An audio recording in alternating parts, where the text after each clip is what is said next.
중앙법원장님 그 강제징용 피해자 공탁 요 사건이 중앙에도 한 건 있죠. 네. 네. 지금 수원 원장님께 사건이 많아서 여쭤보는 게 맞는데 지금 얼굴이 잘 안 보여서 수원 원장님과 함께 질의를 하도록 하겠습니다. 지금 7월 3일 날 공탁을 실시를 했는데 공탁관이 불수리를 하고 있습니다. 알고 계시죠? 네. 네, 알고 계시는데 불수리 사유가 민법 469조의 당사자의 의사표시를 나름의 해석을 가지고 그걸 근거로 불수리를 합니다. 알고 계시죠? 그 내용까지는 몰랐습니다. 모릅니까? 네. 그런데 민법 주석서 해석과는 좀 어긋나는 그런 견해를 가지고 불수리를 하고 있는 거예요. 이거는 맞지 않다. 당사자의 의사표시, 예를 들어 우리가 형사 공탁을 보십시다.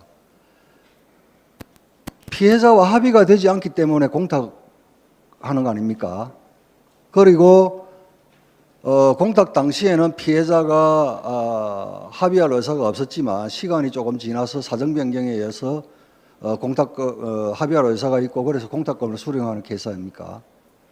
설사 공탁관이 볼 때 당사자의 의사표시가 공탁에 대해서 다소 반대의 의사표시가 있다 하더라도 공탁을 수리를 하고 채권자가 사정 변경이 있어서 또는 마음이 바뀌어서 공탁금을 수령할지 여부는 판단할 수 있는 기회를 줘야 될 거 아닙니까? 원장님, 제 말이 틀렸습니까? 그런데 공탁관이 민법 469조에 대한 주석서 해석과 어긋나는 해석을 근거로 해서 아예 공탁 자체를 불수리하고 있거든요. 이게 맞습니까? 공탁관의 구체적인 그 판단이고요. 그에 대해서는 당사자가 이의 절차를 거치지 않아서 그대로 확정된 걸로 알고 있는. 아닙니다. 있습니다. 항고를 해가지고 지금 정부 쪽에서 항고를 했습니다. 살펴봐 주시기 바랍니다. 네, 살펴보겠습니다. 아니 채권자가 공탁금을 수령할지 여부에 대해서 다 떠나서 그게 공탁제도의 정신 아닌가요? 위자료에 대해서 사정 변경이 생기거나 했을 때 공탁금 수령을 하겠다.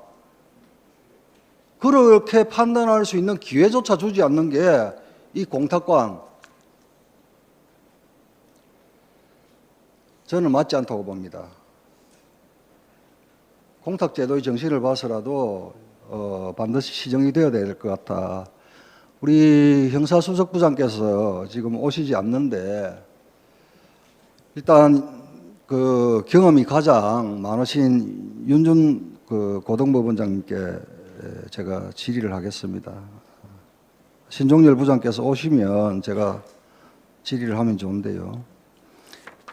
신종렬 부장이 이렇게 서면 답변서를 냈습니다. 이재명 대표 위정 사건에 대해서 재정합의 결정부로 회부하고 거기에서 합의부로 배당을 하는 걸로 결정을 했다.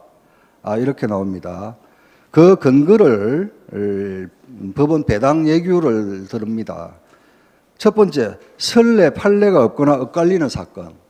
그런데 위정 사건에 있어서 선례 판례가 없거나 엇갈리는 사건은 아니겠죠. 원장님 분명하죠. 예. 다음 또 배당 예규의 하나의 항목을 들은 게 사회에 미치는 영향이 중대한 사건.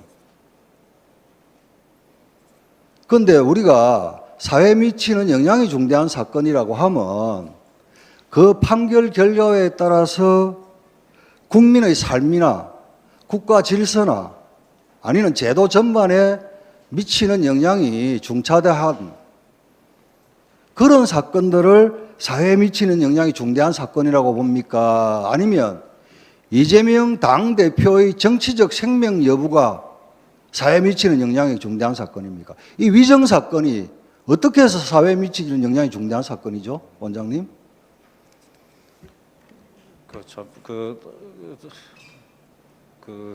예. 다른 판사의 판단을 아니 다른 사건에 미친 판단이 아니고 아마 그 재판부는 그 이재명 대표가 아니 이재명 대표의 위정 사건이 네. 사회에 미치는 영향이 큰 사건입니까 아닙니까?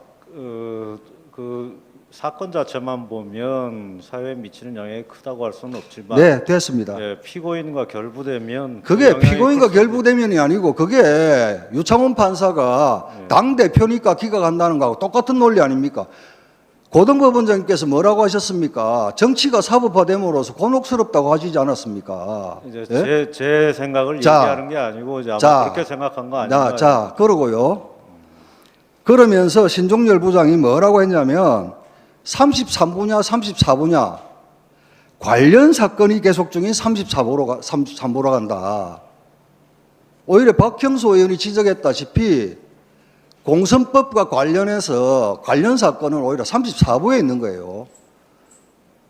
그리고 통상 우리가 관련 사건이라고 하면 동종 유사한 사건들을 관련 사건이라고 하지 피고인 둘 중에 한 사람이 동일하다고 해서 이게 관련 사건이라고 합니까? 그리고 배당예규에 보면 관련 사건에 대해서 상세하게 또 두 가지를 설명을 해놨어요. 전문 지식이 필요한 사건, 그 다음에 동일 유형의 사건이 여러 재판부에 흩어져 있을 경우, 이런 게 관련 사건 아닙니까? 네? 그런데 신종렬 부장은 무슨 근거로 선례 판례가 없는 사건도 아니고 사회에 미치는 영향이 피고인 한 사람의 정치적 생명 여부와 관련된 것 외에는 사회에 미치는 영향이 없음에도 불구하고 이걸 들어서 재정합의 결정을 하고 관련 사건이 있는 33부라고 하는데 관련 사건이 뭐가 관련돼 있어요? 피고인 이재명 한 사람만 관련돼 있죠. 그런데 관련 사건은 배당예규에 두 가지 조금 전에 제가 예를 들었다시피 관련 사건 예시가 있지 않습니까? 원장님께서 걱정하신 것처럼 정치가 사법화되는 게 아니고 신종렬 부장이 사건을 정치화 시켜버린 거예요. 이거는 반드시 시행돼야 됩니다.